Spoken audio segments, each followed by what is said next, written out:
Nous sommes à Porta Vittoria, un ancien quartier industriel de Milan, devenu pôle d'excellence artistique. Le laboratoire d'Opencare se penche sur cette œuvre de Piero Gilardi de 1986, une œuvre d'arte povera pour laquelle l'artiste a utilisé des matériaux simples.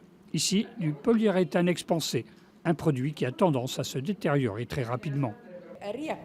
Nous vaporisons du polyuréthane liquide sur toute la surface de cette œuvre pour ralentir sa détérioration.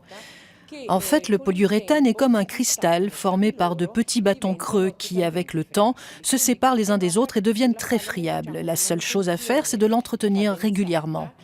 Malgré tout, le propriétaire risque à terme de n'avoir plus qu'un petit tas de poussière. Le problème, c'est l'usage de matériaux non testés, dont on ne maîtrise pas le vieillissement.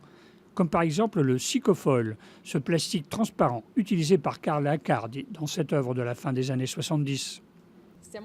Je suis en train de vérifier la stabilité de la pellicule sur la peinture afin de renforcer la couleur. Les membres du laboratoire consacrent la plus grande partie de leur travail à étudier les œuvres qui leur sont confiées. La restauration effective ne prend que 10% de leur temps. Ce violon est une œuvre d'Armand en bois, plexiglas et ciment. Malheureusement, la plupart du temps, les artistes se fichent de savoir quels matériaux ils utilisent. Ils ne se préoccupent pas de ce dont ils se servent et parfois, ils ne peuvent même pas nous dire comment ils l'ont employé. Il y a aussi ceux qui ont assemblé des matériaux au comportement physique et chimique totalement opposés sans que cela leur pose de problème.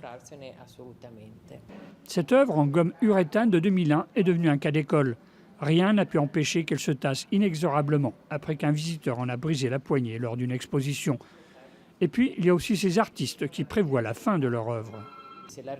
Il nous est arrivé qu'un artiste déclare que son œuvre devait imploser, s'autodétruire ou se modifier après un certain laps de temps.